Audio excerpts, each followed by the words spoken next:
아멘. 여러분 반갑습니다. 자, 오늘 어제는 날씨가 너무 좋더라고요. 그죠? 그래서 어제 짧은 여행을 우리 태화와 경화와 함께 짧은 여행 브리프 존이라는 그 커피숍이 있어요. 경산에. 그래서 거기 가서 함께 시간을 보냈는데 너무 아름다웠습니다. 아무리 놀라운 작품이 있다 할지라도 하나님이 만드신 그 작품하고는 비교가 되지 않는다는 생각을 어제 새삼도 강하게 많이 느꼈습니다.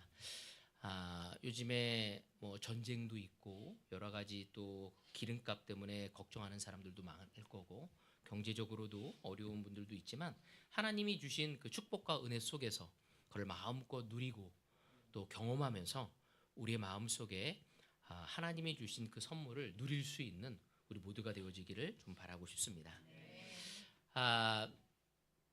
지난주에 우리 수영 형제와 함께 시간을 또 보냈어요. 우리 수영 형제가 일주일 동안 휴가였어요.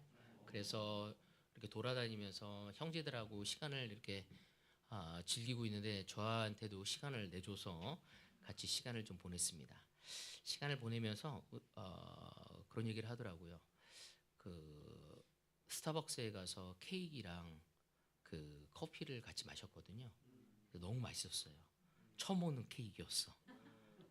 그래서 그 후조가 선물한 거라고 하면서 저한테 막 자랑을 하면서 제가 장가 잘 갔죠? 막 이러면서 이야기하면서 저한테 그러더라고. 아우 진짜 우리 교회에서 최고의 은혜를 받은 건 목사님이시고 그 다음에 우리 임태화 형제고 제가 넘버 3입니다.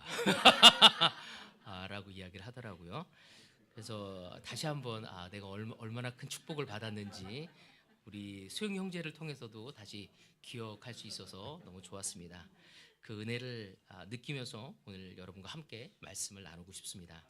오늘 저의 제목은 구원과 은혜는 하나님의 것입니다 라는 주제를 갖고 여러분과 시간을 보내고 싶습니다.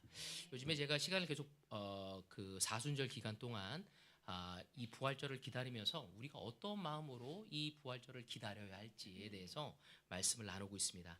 오늘은 요나서 4장을 함께 보면서 여러분과 말씀을 나누고 싶은데 4장이 길지가 않습니다. 그래서 1절에서부터 11절의 말씀이거든요. 그래서 함께 우리가 보면서 그 읽으면서 이 스토리를 우리 마음속에 한번 새기기를 바라고 싶습니다. 자, 요나서 4장 1절에서 11절입니다. 요나는 이 일이 매우 못마땅하여 화가 났다. 왜 화가 나신지 아시죠? 느느웨 성이 망할 줄 알았는데 그들이 마음이 돌이키는 걸 보고 요나는 마음이 매우 불편했습니다. 그는 주님께 기도하며 아뢰었다. 주님, 내가 고국에 있을 때 이렇게 될 것이라고 이미 말씀드리지 않았습니까? 내가 서둘러 스페인으로 달아났던 것도 바로 이것 때문입니다. 하나님은 은혜로우시며 자비로우시며 좀처럼 노하지 않으시며 사랑이 한없는 분이셔서 내리시려던 재앙마저 거두실 것임을 내가 알고 있었기 때문입니다. 주님, 이제는 제발 내 목숨을 나에게서 거두어 주십시오. 이렇게 사느니 차라리 죽는 것이 낫겠습니다. 굉장히 강력하게 어필하고 있습니다. 주님께서는 내가 화를 내는 것이 옳으냐 하고 책망하셨다. 요나는 그 성읍에서 빠져나와 그 성읍 동쪽으로 가서 머물렀다. 그는 거기에다 초막을 짓고 그 그늘 아래에 앉았다. 그 성읍이 어찌 되었는가를 볼 셈이었다. 주 하나님이 박넝쿨을 마련하셨다. 주님께서는 그것이 자라올라 요나의 머리 위에 그늘이 지게 하여 그를 편안하게 해 주셨다. 여기까지 맞았나요? 네, 더 읽어도 되죠? 박넝쿨 때문에 어디 읽다가 말았지 제가? 자, 편하게 해줬다. 넝쿨 때문에 요나는 기분이 무척 좋았다. 그러나 그 다음 날 동이틀 무렵 하나님이 벌레를 한 마리 마련하셨는데 그것이 박넝쿨을 쏟아 버리니 그 식물이 시들고 말았다. 자, 다음. 해가 뜨자 하나님이 찌는 듯이 뜨거운 동풍을 마련하셨다. 햇빛이 요나의 머리 위에 내리쬐니 그는 기력을 잃고 죽기를 자청하면서 말하였다. 이렇게 사느니 차라리 죽는 것이 더 낫겠습니다. 하나님이 요나에게 말씀하셨다. 박넝쿨이 죽었다가 죽었다고 내가 이렇게 화를 내는 것이 옳으냐? 요나가 대답하였다. 맞아요?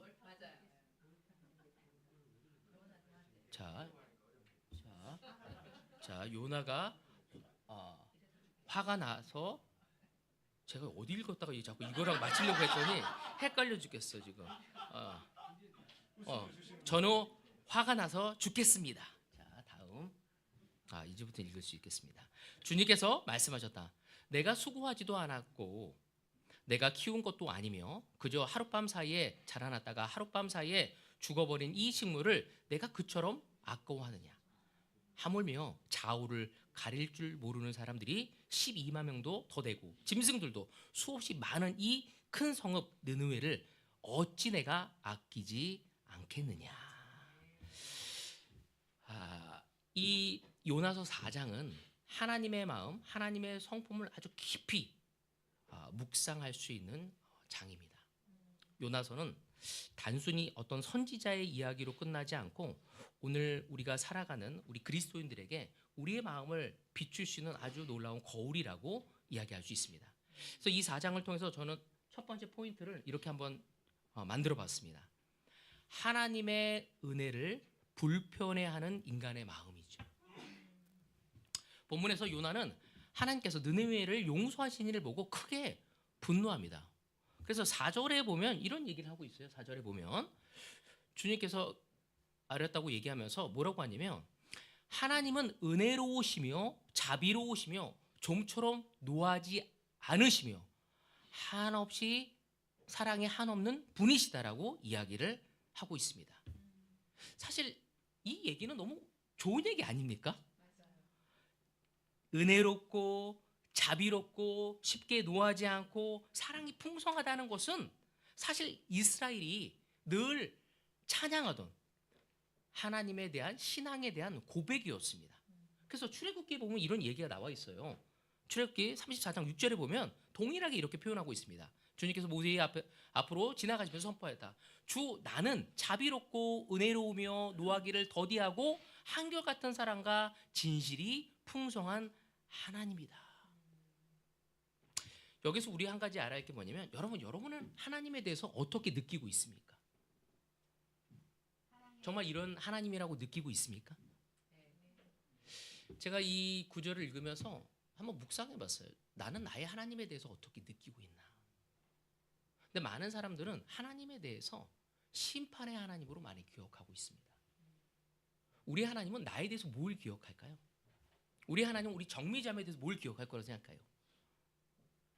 때로는 저는 가끔가다 하나님이 내가 누굴 미워한 거, 내가 하나님이 이리 가라고 하는데 내 이기심 때문에 이쪽으로 간 거, 내가 욕심을 낸 거, 내가 음란한 생각을 한 거, 내가 거짓말을 한 거, 하나님보다 세상을 더 사랑한 것, 이런 것을 더 많이 생각할 거라고 저는 생각할 때 많습니다. 그래서 그런 죄를 졌을 때, 내가 좀 무너졌었을 때 죄책감이 너무 많이 오고 하나님 보기가 부끄럽고 무섭고 이러다 내 삶이 잘못되는 거 아니야? 라고 생각되어질 때가 너무 많다는 거죠. 근데 저뿐만 아니라 너무 재밌었던 건 어떤 한 형제가 저에게 와서 콰이트함을 이유가 책임감 때문에 한다고 하더라고요. 여러분은 콰이트함을 어떤 마음으로 하고 있습니까? 하지 않으면 나쁜 제자가 되기 때문에, 교회를 나오지 않으면 나쁜 제자이기 때문에, 헌금을 하지 않으면 올바르지 않기 때문에, 내 머릿속에 잠시 누군가에 대해서 미움과 시기하는 마음이 생겼을 때 나는 옳지 않은 제자구나. 수많은 사람의 교회를 떠난 사람들을 보면은 그들이 그렇게 죄를 짓고 나서 사랑의 하나님보다는 정죄하시고 심판하는 하나님에 대해서 무섭고 두렵기 때문에 미안한 마음이 생겨서 어떻게 되냐면 나중에 그 하나님을 생각하지 않으려고 하죠. 그리고 나는 하나님의 뜻을 따라가기에 부족하고 안 맞는 사람이라고 생각합니다. 근데 우리의 하나님은 무엇을 기억하냐면 여기에 나온 말씀대로 은혜로우시고 자비로우시고 노하기를 더디하시고 사랑이 풍성하신 분이에요. 히브리서의 기자도 우리에게 이야기를 하나님은 우리가 선한 일을 한 거, 우리가 사랑한 거, 우리가 헌신하는 것을 기억하신다고 합니다. 근데 이 세상의 법칙은 나쁜 것을 더 많이 기억하고 있거든요. 사람들이 서로의 관계 속에서 그 10가지 중에 9가지를 봉사하고 하나를 실수해도 사람들은 그 하나에 더 눈이 많이 가요. 그것이 이 세상의 이치거든요. 우리의 배우자가 나에게 10개 중에서 9가지를 잘하고 하나를 못해도 우리 마음이 어때요? 그 하나 때문에 짜증나고 화나고 나를 사랑하지 않는가 하고 의심하는 마음을 갖게 되어집니다. 그러다 보니 우리 하나님에 대해서도 그렇게 잘못되어지게 생각할 때가 있다는 거죠. 근데 우리 하나님은 우리를 너무나 사랑하시고 우리의 잘못을 기억하기보다 우리를 품어주시려는 분이라는 거죠. 여러분 누가복음 15장에 보았을 때 탕자 이야기도 그렇지 않습니까? 그가 진짜 재산을 갖고 너무너무 나쁜 아들이었어. 진짜 먼 곳에 가서 탕진하고 나서 비참하게 돼서 아버지에게 돌아왔을 때 아버지가 그를 저 멀리서 오는 걸 보고 어떻게 하셨죠? 그에게 달려갔어요. 그리고 달려가서 뭐 하셨어요? 싸다기를 날렸습니까?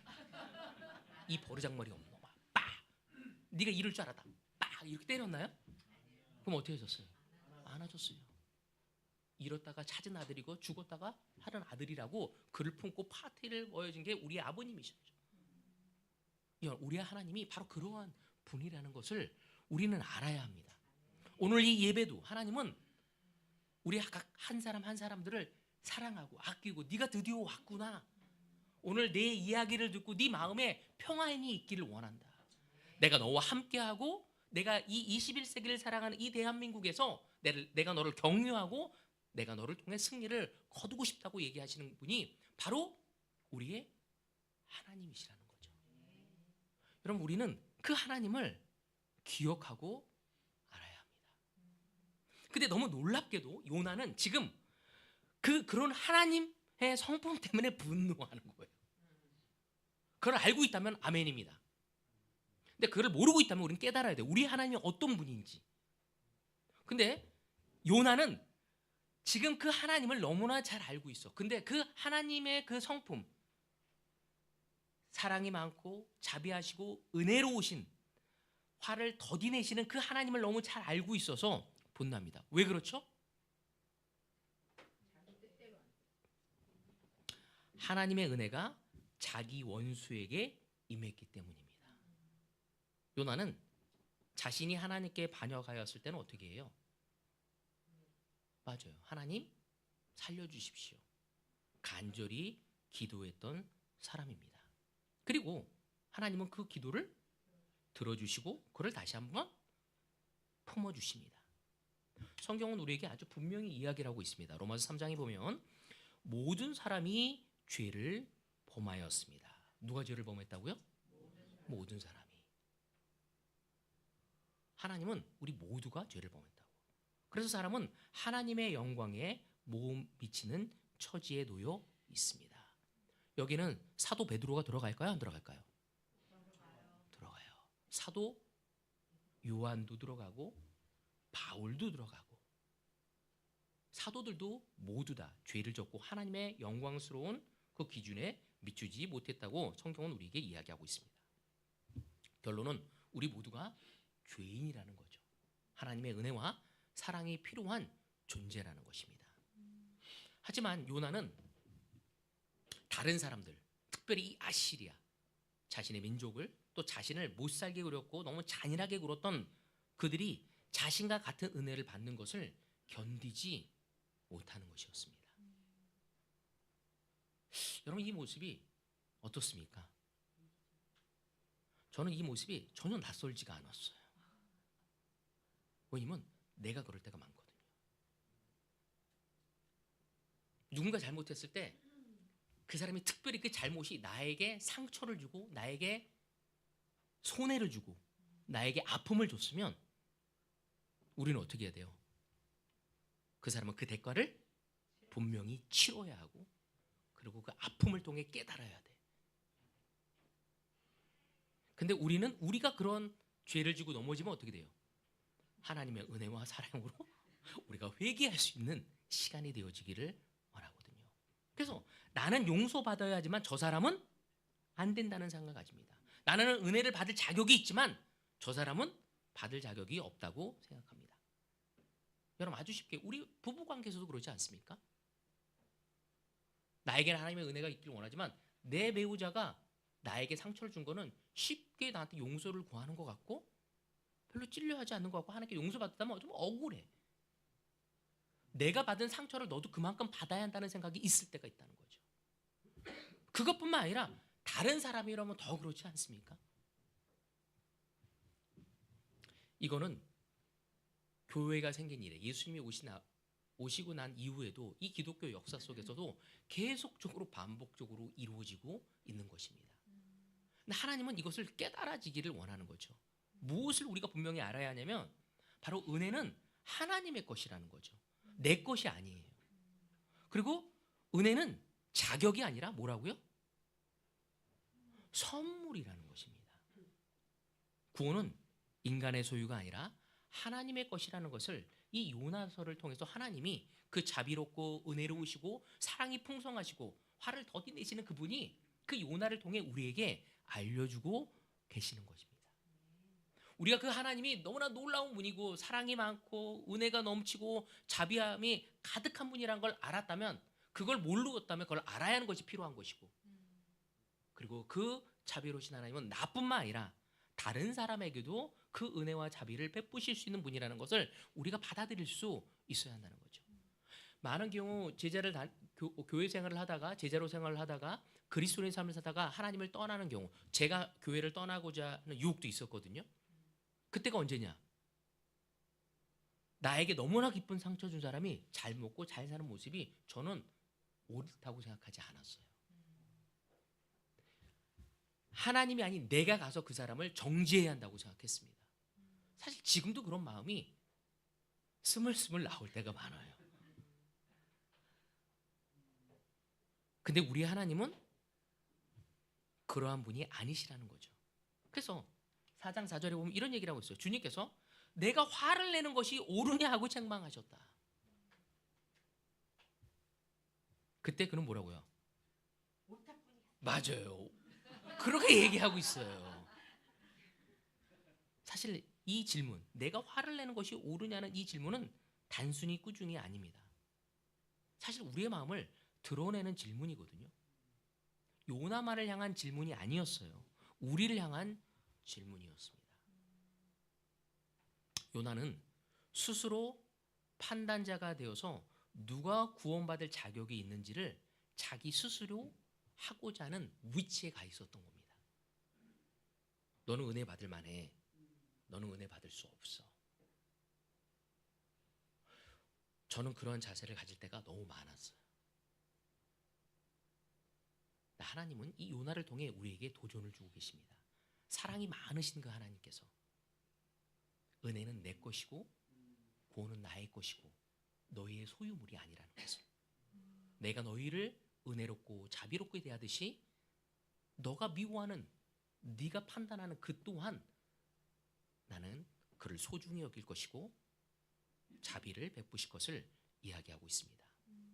우리도 종종 스스로 판단자가 되어서 누가 구원받을 자격이 있는지를 결정하는 것이 얼마나 조심스러운 것인지, 누군가 죄를 지고 있었을 때 그가 죄라는 것을 이야기하는 것은 바른 것입니다.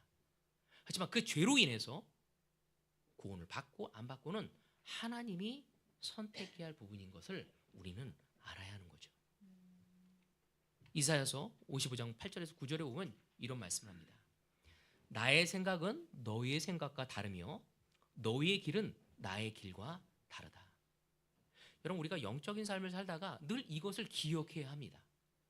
우리가 어느 정도 영적인 삶에 익숙해지고 자기가 영적이라고 생각되어졌었을 때 나의 생각과 하나님이 다를 수 있다는 그 겸손함을 갖지 않을 때 우린 독선적으로 되어지고 고집스러워지고 그리고 교만한 사람이 되어질 수밖에 없습니다. 주님께서 하신 말씀이다. 하늘이 땅보다 높듯이 나의 길은 너의 길보다 높으며 나의 생각은 너의 생각보다 높다고. 우리 주님의 생각이 늘 우리보다 높다는 것을 우리는 기억해야 합니다. 하나님의 기준은 우리 기준과 다르다는 것을 우리는 늘 깨닫고 주님의 뜻이 무엇인지를 생각해 봐야 하는 것이죠. 하나님은 아주 분명하게 선언하십니다. 구원도 자비도 사랑도 이 모든 것은 하나님의 것이라는 것을 이야기하고 있는 거죠. 사실 느느웨 사람들은 악했고 폭력적이었고 무지했습니다. 그래서 요나는 어떻게 했죠? 그들을 정죄했습니다. 하지만 하나님은 어떻게 하셨죠? 다르게 보셨습니다.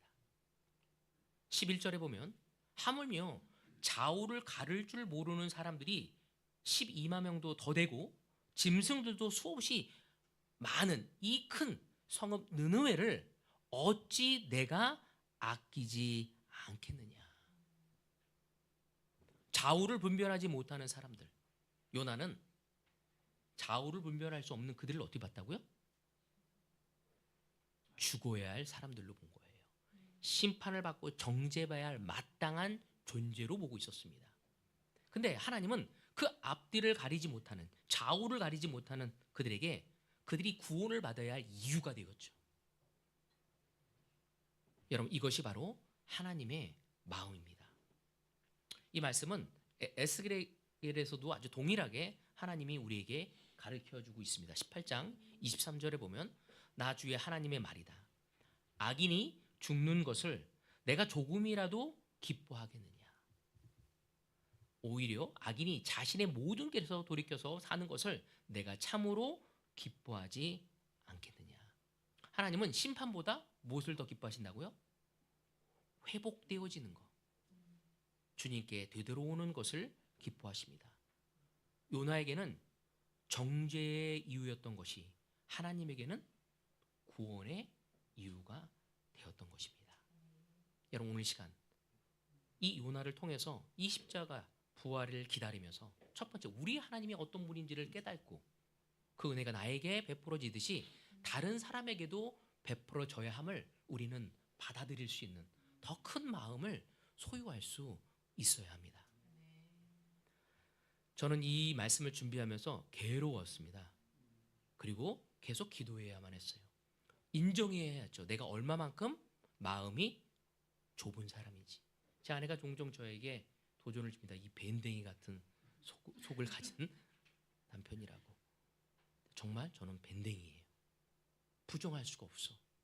너무 조그만 것에 토라지고 삐지고 판단하고 정죄하는 것이 제 삶에 너무 익숙합니다. 그래서 우리 하나님을 바라보며 가지 않는다면 그 마음을 넓힐 수가 없는 것입니다. 여러분, 먼저 이 부활절을 기다리며 여러분의 배우자에게 마음을 넓히십시오. 여러분의 인상을 피십시오. 그리고 마음을 펴서 받아들일 수 있는 우리가 되어야 합니다. 더 나아가선 내 가족과 내 이웃들에게 또 나에게 상처 준 사람에게 그런 마음을 갖기 위해 기도하며 그분의 은혜를 찬양할 수 있는 우리가 되어지길 원합니다. 두 번째, 하나님은 우리의 좁은 마음을 넓히신다는 겁니다. 제 마음은 밴댕이라고 했잖아요. 아주 좁아요. 근데 그 마음을 넓히시는 분이 우리 주님의 은혜고 사랑입니다. 하나님은 넝쿨을 통해 요나를 가르치십니다. 그렇지 않습니까? 요나는 자기가 키우지도 않은 식물이 시들자 어떻게 하죠? 굉장히 화가 나거든요. 사실은 짜증을 내요. 어떻게 해요? 죽여달라고. 죽는 게 나는 이거 읽으면서 야, 진짜 요나 너무하다 하나님한테.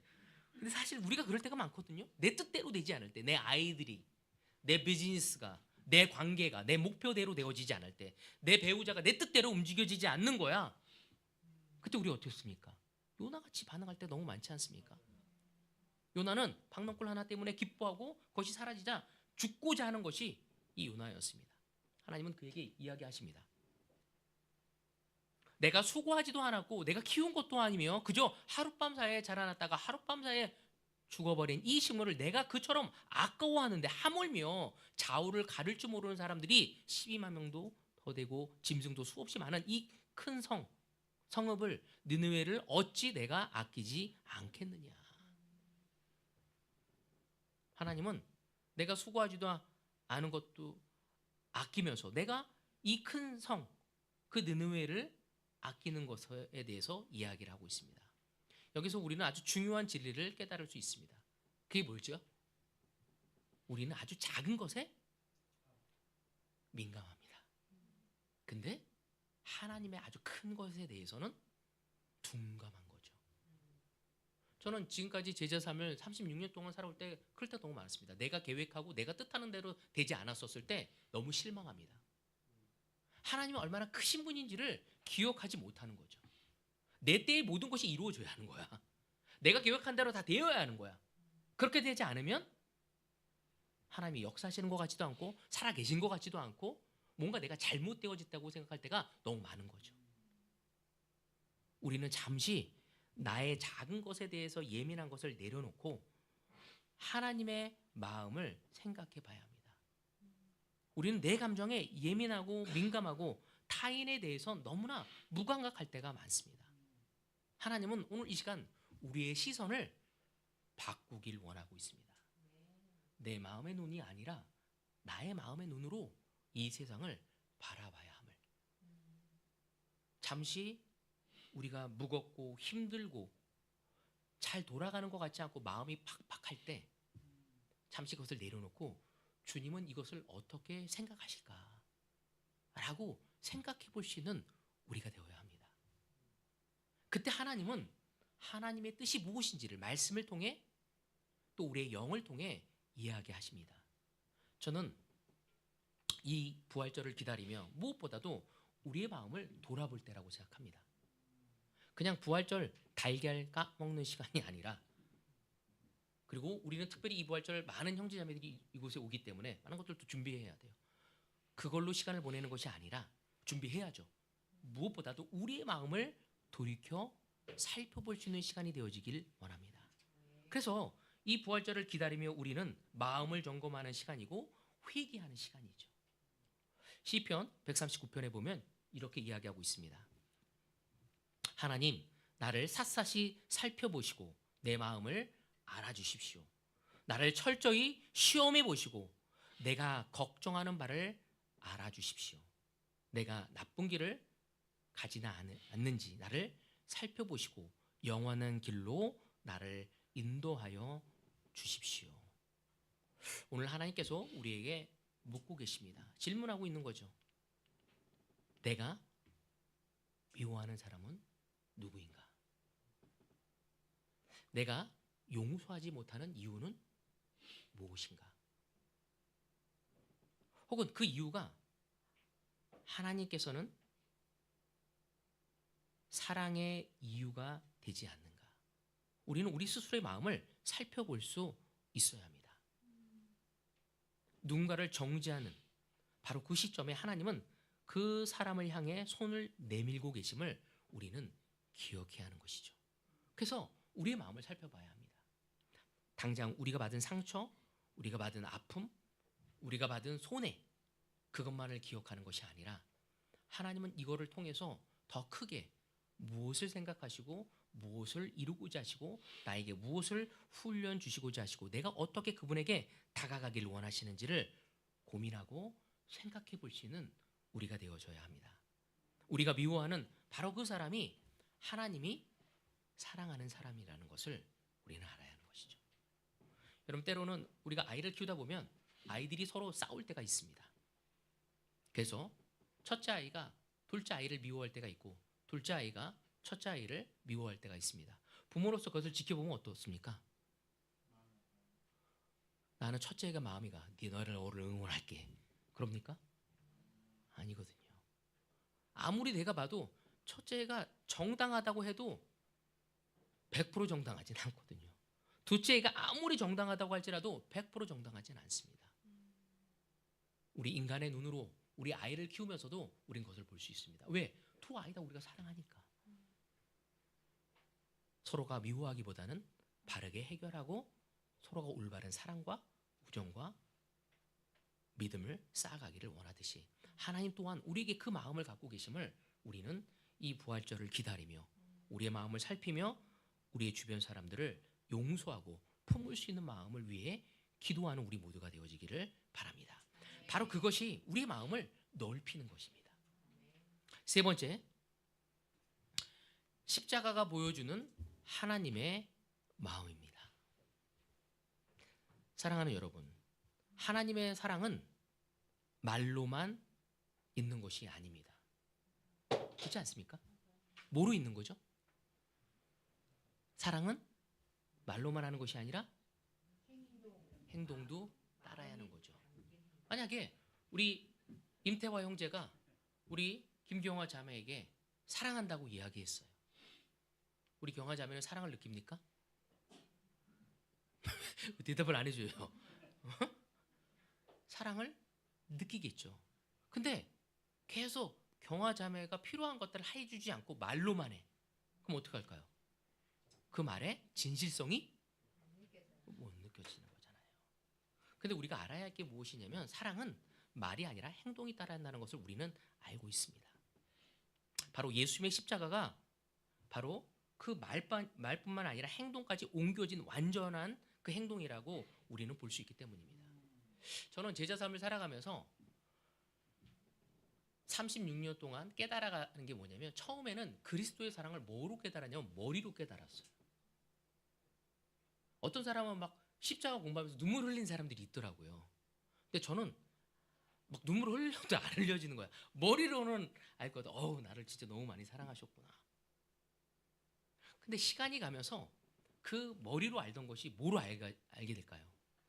바로 마음으로 느껴지기 시작합니다. 근데 우리가 마음으로 느낀다고 해서 우리의 삶으로 적용이 되나요? 그건 또 다른 거예요.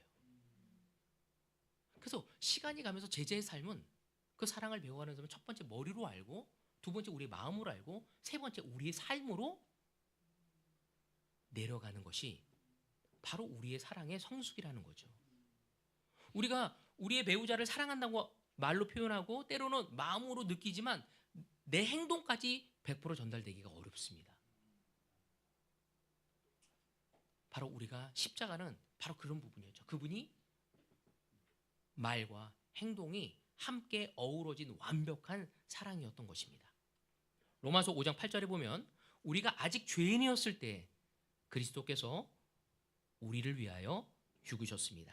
이리하여 하나님께서는 우리에 대한 자기의 사랑을 실증하셨습니다. 바로 예수의 십자가는 죄인을 위해 기꺼이 채찍을 맞으며 피를 흘리셨죠. 그리고 원수를 위해 죽으신 사랑이었고 자격이 없는 자에게 주어지는 구원을 의미하는 것입니다. 이것이 하나님의 사랑이고 자격 없는 자를 향한 사랑이고 우리는 이것을 하나님의 은혜라고 이야기합니다. 바로 부활절을 앞두고 우리가 이러한 사랑을 깨달아가고 알아가고 행할 수 있는 우리가 되어야 합니다. 부활절을 그냥 날짜로 채워가는 시간이 아니라 2주 뒤에 온다는 것이 아니라 우리가 말로도 표현하고 마음으로도 느끼고 우리의 삶으로도 서로 나눠줄 수 있어야 하는 거죠. 여러분, 은혜로 살고 은혜를 흘려보내는 삶을 우리는 살아가야 합니다. 여러분, 요나의 이야기는 이 4장 11절에 뭐라고 마지막에 나온지 기억하십니까? 마지막에 보면은 이렇게 얘기합니다. 하물며 좌우를 가릴 줄 모르는 사람들이 12만 명도 더 되고 짐승들도 수없이 많은 이 큰 성읍 느느웨를 어찌 내가 아끼지 않았느냐라고 이야기합니다. 그 다음에는 아무런 내용이 없습니다. 그것은 무슨 내용일까요? 요나는 어떻게 됐을까요? 어떻게 됐을 거라고 생각합니다. 우리는 깨닫기를 바랄 뿐이죠. 다시 말해서 이 요나의 이야기는 끝이 열려 있습니다. 그렇게 될 수도 있고 그러지 않을 수도 있다는 거죠. 이 말은 우리의 이야기도 열려 있다는 것입니다. 끝이 아니라는 거죠.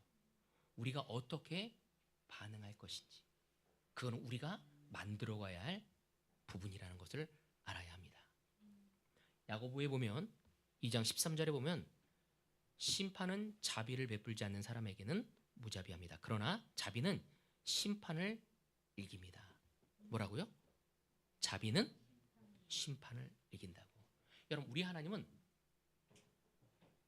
공의의 하나님이시죠. 그리고 심판을 하실까 안 하실까요? 마지막 날 하나님은 우리 이재호 형제를 심판하실까 안 할까요? 하실 거예요. 두렵습니까? 네, 저도 두려워요. 근데 한 가지 알아야 할 게 뭐냐면 우리 하나님은 사랑의 하나님 안에 그 심판의 하나님이 있는 거예요. 그러니까 심판하기 위해 우리를 보는 것이 아니라 사랑하기 때문에 심판을 하시는 거예요. 그것을 인지하지 못한다면 우리는 잘못된 하나님을 알아갈 수 있다는 것입니다. 우리는 선택해야 합니다.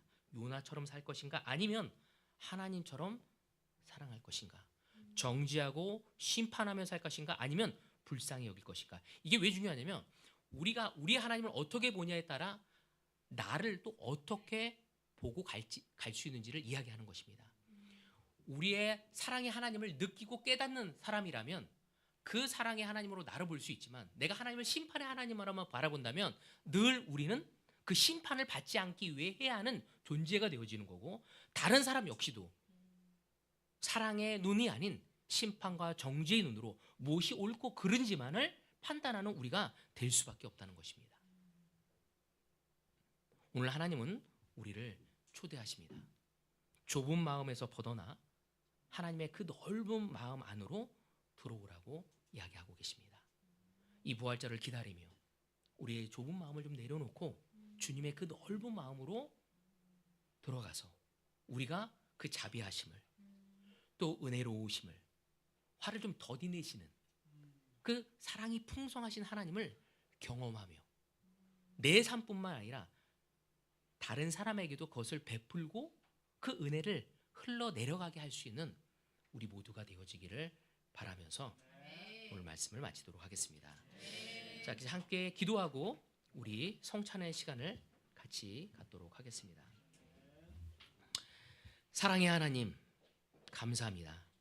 우리는 은혜를 받으면서도 은혜를 막아서는 사람들입니다. 우리 안에 있는 미움과 판단을 내려놓게 하시고 하나님의 마음을 품을 수 있도록 도와주시옵소서.